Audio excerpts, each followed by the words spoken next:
The black SUV's door clicked shut with a heavy thud.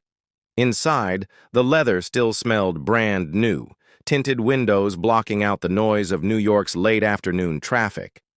A man in a perfectly tailored suit loosened his tie and sighed, letting his body sink into the comfort of wealth. He was a millionaire CEO, a man accustomed to people lowering their voices in his presence, accustomed to assistants running at his beck and call, accustomed to silence when he demanded it. But on this day, silence didn't come. From the far corner of the back seat, a small voice pierced the calm. "Shut up!" The words were sharp, defiant, almost jarring. He froze, the smirk on his lips dissolving. His eyes darted across the seat. And there she was. A little black girl, no more than 8 years old, sitting stiffly, clutching a worn-out backpack against her chest as though it was armor. Her braids were messy, her sneakers untied, but her gaze was fiery, unflinching. He wanted to snap back, to ask who dared speak to him that way. But something about her trembling hands and the way her voice carried more pain than disrespect stopped him cold. In that moment, the CEO, a man who thought he had seen it all, realized this was no ordinary child and no ordinary encounter. Why was she in his car? How did she get there? And what secret could make an 8-year-old look a millionaire dead in the eyes and demand silence? The answer would shake his world, force him to question everything he thought he knew about money, power, and justice. And it all began with those 2 words: shut up. Edward Kingsley was the kind of man newspapers called self-made, though anyone who looked closely enough could see that story was written in half-truths. He had been born into comfort, the son of a small-town banker in Connecticut, but he liked to tell the tale of climbing from nothing whenever he spoke at business conferences. His company, Kingsley Dynamvast, controlled a wide network of manufacturing plants, real estate investments, stretching across the United States. In boardrooms, his voice was gospel. In the stock market, his name carried weight. He was, by every outward measure, a man who had made it. But power comes at a cost. And Edward had long since insulated himself from that bill. He no longer noticed the people who poured his coffee in the mornings. He rarely looked at the workers who built the products that made him richer. He had a driver, a chef, a personal trainer, and a rotating team of assistants who never lasted longer than 6 months. And yet, behind the fortress of wealth, there was a deep emptiness. Edward lived alone in a penthouse that overlooked Central Park. He worked until midnight most nights, sipping a 12-year scotch as the skyline blinked outside his window. His conversations, when they happened, were transactional. His life was curated to keep him comfortable, unbothered, and, above all else, in control. That afternoon had been no different. He'd just left a shareholder meeting where executives congratulated themselves on record profits. Profits made in part by cutting costs at factories in low-income neighborhoods. Profits made by reducing healthcare benefits for line workers while increasing dividends for investors. Edward had smiled, nodded, and told himself it was just a business matter. When he stepped into the black SUV, he expected routine. Silence. The gentle hum of the city fading into background noise as he scrolled through emails, but instead there was her. At first, he thought maybe she was the child of one of his executives, some assistant's mistake. But no, her clothes didn't fit the polished image of his world. The backpack was frayed at the edges and one strap was held together by duct tape. Her shoes were the kind a parent buys second-hand when there's no choice. She wasn't supposed to be here. He opened his mouth to demand an explanation, but she cut him off again with a sharp shake of her head. "Don't talk," she whispered, as if she was giving orders, not asking. Edward blinked, confused. This wasn't how people spoke to him. People lowered their voices around him. They deferred. They apologized when they wasted even a second of his time. But this girl, This small, trembling child was telling him to be quiet, as though she was the one holding power. The driver glanced nervously in the rearview mirror but said nothing. Edward waved him off, signaling to keep driving. He turned his gaze back to her. "What's your name?" he asked finally, ignoring her command. Her eyes darkened. "Didn't I say shut up?" The audacity of it almost made him laugh. Almost. But then he saw the way her lip quivered, the way her knuckles whitened around the straps of her backpack. And suddenly it wasn't funny at all. There was fear in her, but not of him. No. This was fear that ran deeper, fear that had lived inside her long before she climbed into his car. Edward leaned back against the seat, studying her. "You know who I am?" he asked. She nodded slowly. "Yeah. You're the man who ruined everything." The words hit him like a slap. What could an 8-year-old possibly mean by that? He searched her face, looking for answers, but she turned away, pressing her forehead against the cool glass of the window. And in that silence, Edward. Kingsley felt something he hadn't felt in years: uncertainty. Edward Kingsley had faced down hostile takeovers, government regulators, and unions threatening to strike. But nothing in his decades-long career had prepared him for the silence that now hung in the car after that child's accusation. The man who ruined everything.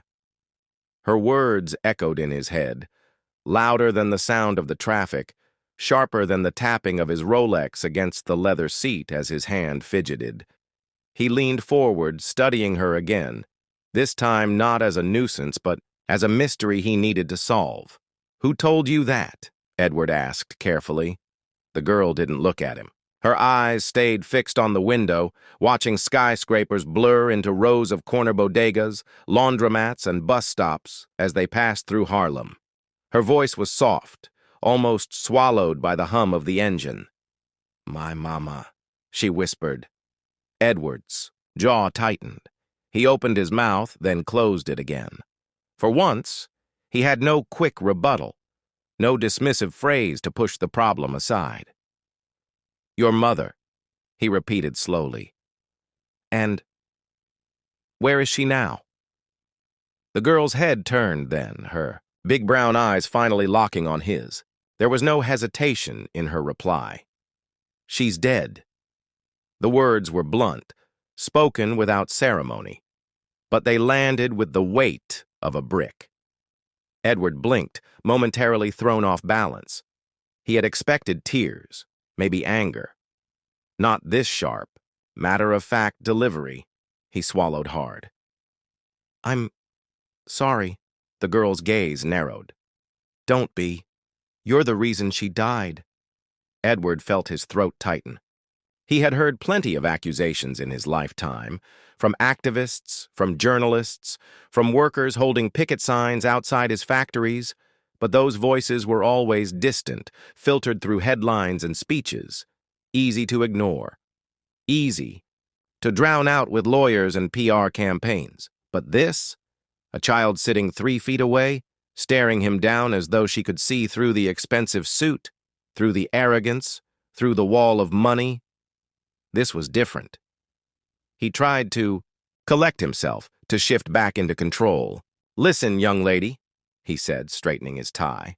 "I don't know who put you up to this, but I told you to shut up," she snapped, her small fists balling tightly in her lap. Her voice cracked at the edges, not from disrespect, but from the force of everything she carried inside her. Edward froze again. The driver coughed awkwardly, his eyes darting to the mirror. But Edward raised his hand. "It's fine," he muttered, though he didn't believe it himself. Nothing about this was fine. The girl took a deep breath, her shoulders rising and falling as though bracing herself. Then she said something that made the air feel heavier. "My mama worked at one of your factories, the one in Newark." Edward's pulse skipped. He knew that plant.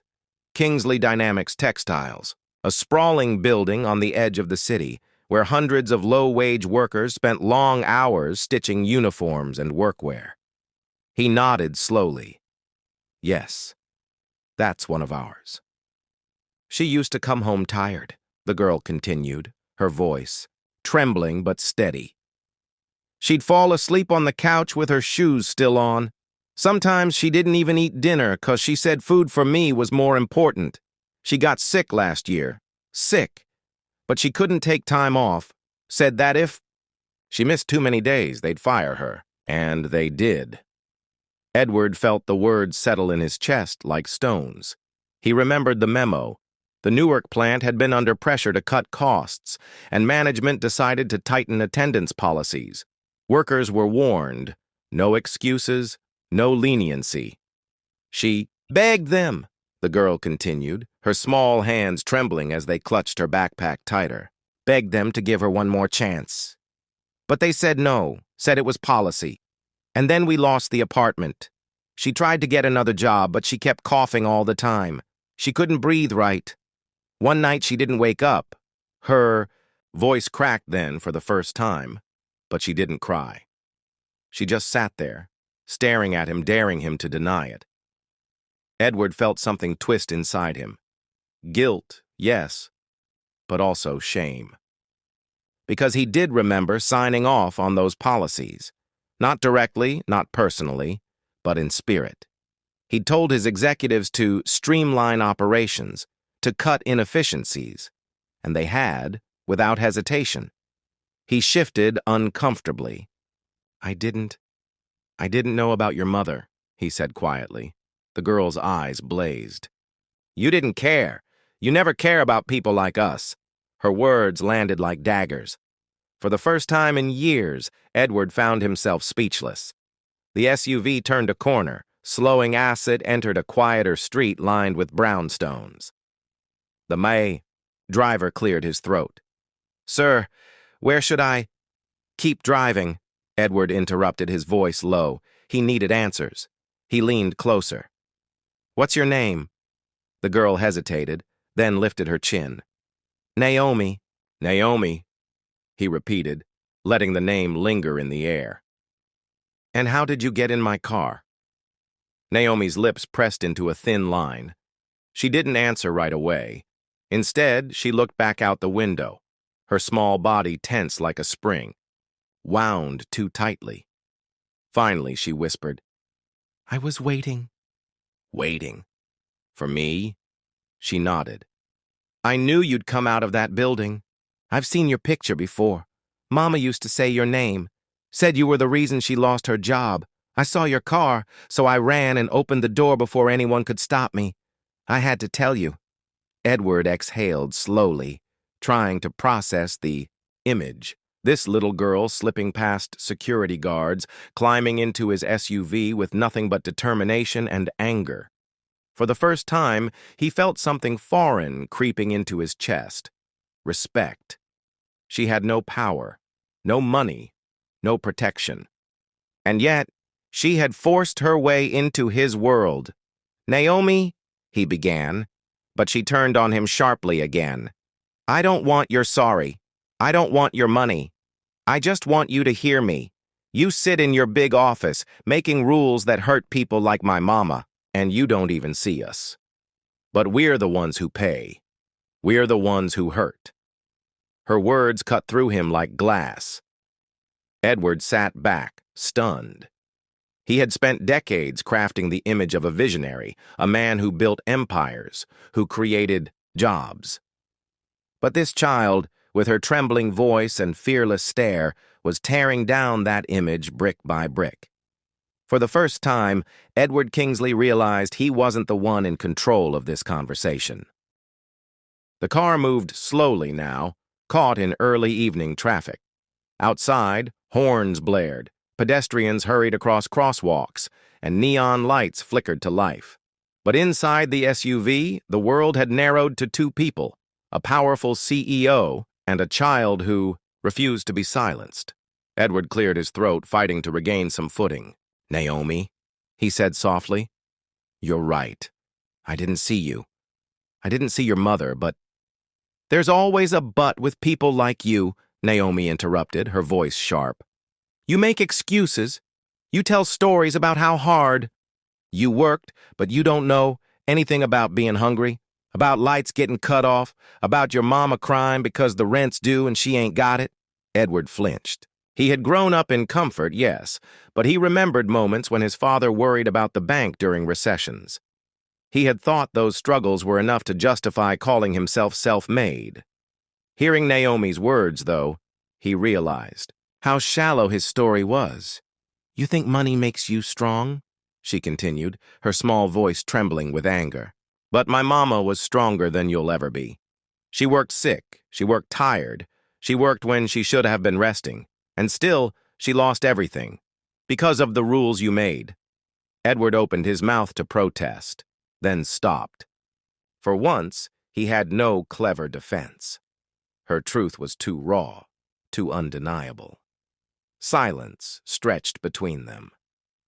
Naomi hugged her backpack tighter, her eyes glistening, though she refused to let tears fall.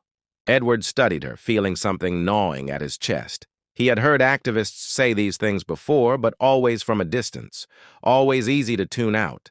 But hearing them from a child, face to face, stripped away all his defenses, the driver glanced nervously in the mirror again. Sir, are you sure? Keep driving, Edward snapped, more harshly than intended. His voice softened. Please, just keep driving. Naomi turned her face toward him again. You don't like hearing it, do you? Being told to shut up, being told you're wrong, feels bad, huh? Her words stung, because she was right. Edward had built an empire where no one ever told him no, where the only voices he heard were echoes of his own. And now this girl, 8 years old, armed with nothing but truth, had reduced him to silence. Where do you live, Naomi? He asked carefully. Her eyes flickered. Nowhere. What do you mean? We've been moving. After Mama died, I stayed with Auntie, for a while. But she's her own kids and no space. Then we stayed in a shelter. Then, I don't know. Sometimes I just sleep wherever I can. Edward's stomach sank. He glanced at her shoes again, the worn soles, the laces dragging against the floor. He thought of the penthouse he returned to every night, the spare rooms he never entered, the walk-in closets full of suits he didn't even wear. The contrast was unbearable. Naomi's voice dropped to a whisper. Do you know what it's like to feel invisible? Like nobody even knows you're there? Edward swallowed hard. I do now, he admitted, his voice unsteady. For the first time, Naomi's eyes softened just slightly. She studied him, as if testing whether he was telling the truth. But then her expression hardened again. You're only saying that 'cause you feel bad. Feeling bad doesn't change anything. Feeling bad doesn't bring my mama back. The words cut deep. He knew she was right. Guilt alone wouldn't undo the damage. Edward leaned forward, desperate now. Naomi, tell me what I can do. Her head snapped toward him. Do? You think you can fix this with money? With some checks so you can sleep at night? You don't get it. It's not about money. It's about people like you thinking you're gods, thinking you can make decisions and never pay for what they cost. Her voice rose, trembling with the weight of everything she had been carrying alone. You don't know what it's like to watch your mama cough so hard she can't breathe, to hold her hand and pray she'll wake up, and then she doesn't. And you... Her voice broke, but she pushed on. You sit up in some tall building, eating steak, flying private jets, while kids like me... She stopped, biting her lip, fighting tears. Kids like me don't even know where we'll sleep tomorrow. Edward's chest tightened. He had weathered lawsuits, scandals, and angry mobs chanting outside his offices. None of that compared to this. One little girl was unraveling him piece by piece. The driver slowed as they approached a red light. Street vendors lined the sidewalk. selling pretzels and hot dogs. A mother held her toddler's hand as they crossed, laughing together. Edward watched Naomi's eyes flicker toward them, her face tightening with longing. She turned back to him. "You ever think about us? The ones at the bottom? Or do we only matter when we're making you richer?" Edward lowered his head. He couldn't answer. Naomi's small voice filled the silence. "You're the reason my mama's gone. You're the reason I don't have a home. You're the reason I had to grow up fast, and you don't even know my name till today." Edward felt the weight of every word pressing down on him. For the first time in his career, he wondered if his empire had been built not on vision and brilliance, but on broken backs and buried voices. The SUV rolled forward again. Edward closed his eyes, his mind racing. Images flashed. Shareholder, meetings, quarterly reports, charts showing rising profits. But now those images blurred with Naomi's voice, Naomi's pain, Naomi's truth. When he opened his eyes, he realized something that chilled him. He wasn't the one teaching a lesson here. He was the one being taught. The air inside the SUV was heavy now, thick with truths that could no longer be ignored. Edward Kingsley, a man who once commanded rooms with a single look, sat quietly, unable to summon the arrogance that had carried him through life. Because across from him sat Naomi, a child with no wealth, no status, no power. And yet, she held all the authority in that moment. And as the city lights flickered against the tinted glass, Edward knew the confrontation wasn't over. The hardest truth was still to come. The city was alive outside, but inside the SUV, time seemed to stand still. Edward Kingsley sat motionless, his hands clasped tightly, his mind reeling. Across from him, Naomi hugged her backpack like a shield, her small chest rising and falling. With each shaky breath, the silence between them stretched, heavy and suffocating. Finally, Edward forced himself to speak. His voice was low, almost trembling. "Naomi, I need to understand. You said your mother died because of me, because of my company. Tell me everything." Her eyes flickered, uncertain for a moment. Then she set her jaw, as if summoning courage far beyond her years. "You want the truth?" she whispered. "Yes," Edward said, leaning forward. "I can handle it." Naomi's lips curled into something that wasn't quite a smile. "No, you can't, but I'll tell you anyway." She shifted in her seat, finally loosening her grip on the backpack just enough to pull out a crumpled piece of paper. She unfolded it carefully, her small fingers smoothing out the wrinkles. Then she held it out toward him. Edward hesitated before taking it. His eyes scanned the page. It was a medical bill, thousands of dollars for hospital visits, tests, and medications. At the bottom, in bold red letters, it read, "Balance due." Edward swallowed. This was your mother's?" Naomi nodded. "She went to the doctor 'cause she couldn't stop coughing. They told her it was her lungs, something from the factory." Edward's stomach dropped. He remembered vaguely reports about air quality in the Newark plant, a chemical used in cleaning, exposure risks. His managers had assured him it was within safety limits. He'd signed the compliance papers without a second thought. "She said the air made her sick," Naomi continued, her voice rising. "Every day she came home smelling like chemicals, said her chest felt heavy. But when she told her boss, they said she was lying, said that if she didn't like it, she could quit. And when she missed too many days, they fired her. No severance. No, nothing." Edward closed his eyes. His head was spinning. Naomi's voice grew louder, fiercer. "She begged the hospital to help, but we didn't have insurance anymore. You took it away when she lost her job. So they said she had to pay money we didn't have. And when she couldn't, they sent her home to die." Edward's breath caught. He gripped the paper tighter, his knuckles white. Naomi's hands trembled, but her voice was clear now, every word a knife cutting through the air. I watched her. I watched her cough so hard she couldn't breathe. I brought her water. I held her hand. And one night I screamed for her to wake up, but she never did. Her voice cracked then, shattering the fragile composure she had held on to. Tears spilled down her cheeks, but she didn't look away. She stared at Edward, her face streaked with grief and rage. "You killed her," Naomi whispered. "Not with your hands, but with your rules, with your greed, with the way you never look down at the people who make you rich." Edward's chest felt like it was caving in. His throat tightened, and for the first time in decades, tears burned at the corners of his eyes.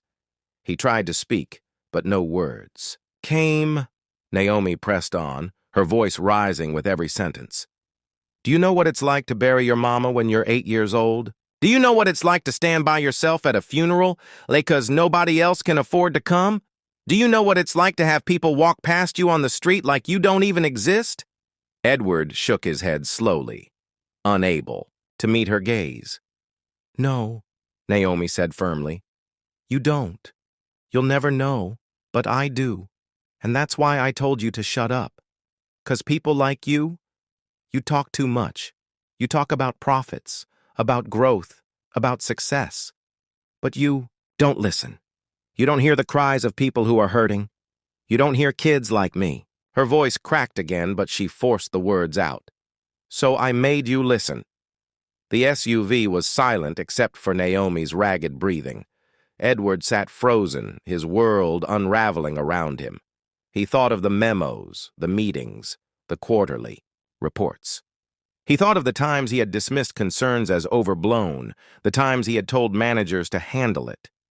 And now, here was the cost, sitting 3 feet away, an orphaned child, carrying the weight of her mother's death on her small shoulders. Edward finally spoke, his voice breaking. "Naomi, I didn't know." Her eyes blazed through tears. "That's the problem. You don't know. You don't want to know. 'Cause knowing means you'd have to change. Knowing means you'd have to admit you're wrong." Edward's face crumpled. He bowed his head, his hands trembling. He had been called ruthless, cold, and unflinching. But in that moment, none of those walls could protect him. He was just a man staring at the consequences of his choices. Naomi wiped her eyes with the back of her hand. "I don't need your sorry. I don't need your money. I just need you to remember my mama's name." Edward looked up slowly. "What was her name?" Naomi's lips trembled as she whispered, "Angela. Angela Morris." The name hung in the air like a prayer, like a curse. Edward repeated it, his voice breaking. "Angela." Naomi nodded, her face set with determination. "Don't you forget it. Don't you dare forget her, 'cause she mattered. She mattered to me, and she should have mattered to you." Tears finally spilled down Edward's cheeks. He didn't wipe them away. He let them fall, each one burning like fire. For the first time in his life, Edward Kingsley, the untouchable CEO, the man who thought he could silence any critic, had been silenced by truth, and it had come from the smallest, fiercest voice he had ever heard. The SUV slowed, pulling up beside the curb near a dimly lit park. Edward sat in silence, his mind a storm of guilt and revelation. Across from him, Naomi stared out the window, her face streaked with tears but her posture unbroken. In that moment, Edward understood something that changed him forever. Money had shielded him from accountability his whole life. But no wealth, no power, no title could shield him from her. The child had spoken, and he could never unhear it. The glass doors to Marcus's headquarters opened with their usual hiss of power and prestige. Inside, executives moved quickly, clutching tablets and files, while assistants rushed to keep pace. Normally, Marcus would stride through that lobby like a king entering his court. But today, his steps were slower, heavier. Beside him, tiny Nyla kept close, her wide eyes scanning the polished marble floors and tall ceilings as though she'd stepped into another planet. When the receptionist started to say, "Good morning, Mr. King," she stopped mid-sentence, staring at Nyla. Marcus caught the flicker of confusion. "She's with me," he said firmly. And that was the first time in years he noticed his employees looked at him with something other than fear or obedience. They looked at him with surprise. The boardroom was already full, the long glass table gleaming under pendant lights. Dozens of faces turned when Marcus entered. These were his top executives, men and women who had built empires on efficiency, profit margins, and quarterly growth. They looked at Nyla like she was a mistake. One man whispered, "Sir, we didn't realize this was a family matter." Marcus held up his hand. "No, this is a company matter." He guided Nyla to a chair near his own, ignoring the raised eyebrows. He began, his voice strong but carrying a raw edge no one had ever heard before. "For years, I've demanded excellence from all of you, but I've demanded it in numbers, in profits, in deals, in expansion. What I failed to demand was humanity. Today, I'm here to tell you this company will not continue on the same path." Murmurs spread instantly. One executive leaned forward, tense. "With respect, Marcus, we're about to announce record earnings. Why shift focus now?" Marcus turned toward Nyla. Her small hand was clenched on the chair, and he felt a surge of resolve. "Because profits don't matter when kids like her are sleeping on the street while we celebrate bonuses. Because the system that makes us rich is the same one that leaves families broken.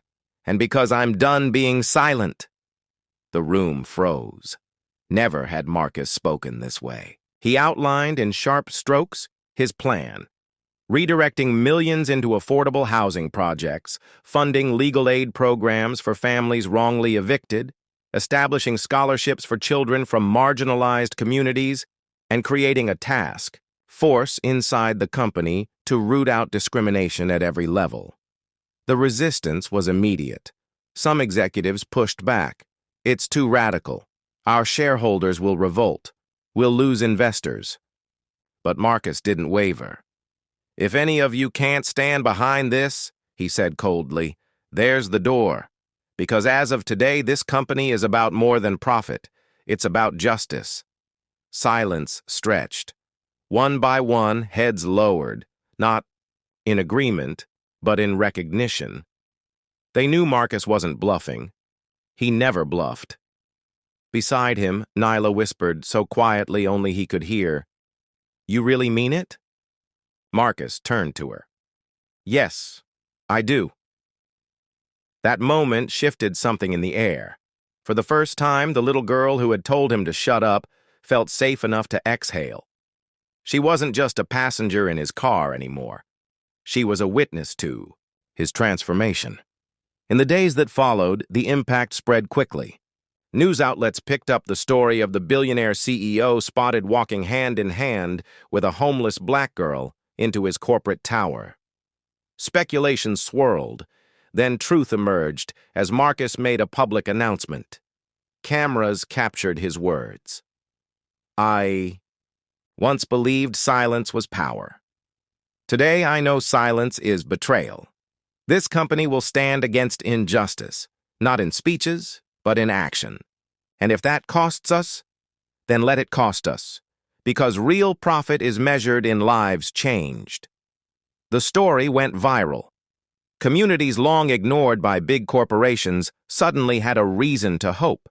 Employees who had hidden their own struggles with discrimination felt a surge of pride.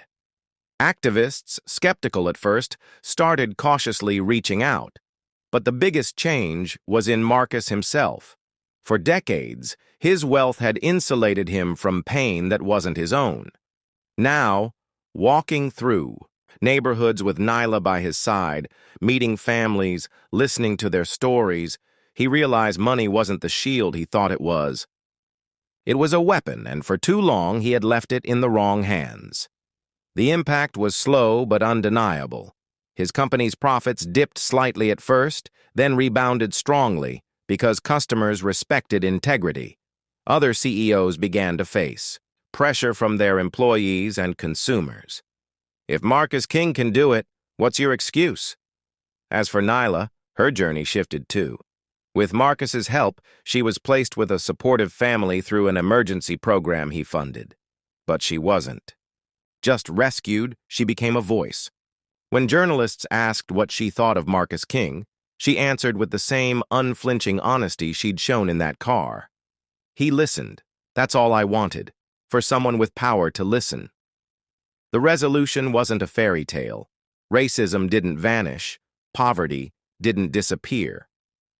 Marcus faced lawsuits, angry investors, and smear campaigns. Nyla still carried scars of loss. But something had changed. Silence was no longer an option, and for millions watching across the country, the story became a spark. Because if a hardened billionaire could be humbled by the voice of a little black girl, then maybe there was hope that the rest of America could listen too. The boardroom was still, the kind of silence that usually precedes big deals or scandalous news. Marcus stood at the head of the long, polished table. But today he wasn't speaking as the sharp, untouchable CEO. His tailored suit still fit.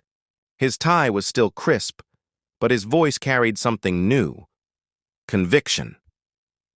Beside him, Nyla sat in a leather chair far too big for her small frame. The executives exchanged uneasy glances. Who was this child? Why was she here? Marcus didn't waste time. This company, he began, has built fortunes while stepping over communities like hers. We say we're innovative, we say we're global, but we've ignored the neighborhoods just miles from this building. I won't lead like that anymore. A ripple of shock spread across the room. He outlined a sweeping initiative. Millions in community reinvestment, scholarships for underprivileged kids, new policies for fair hiring, and supplier diversity.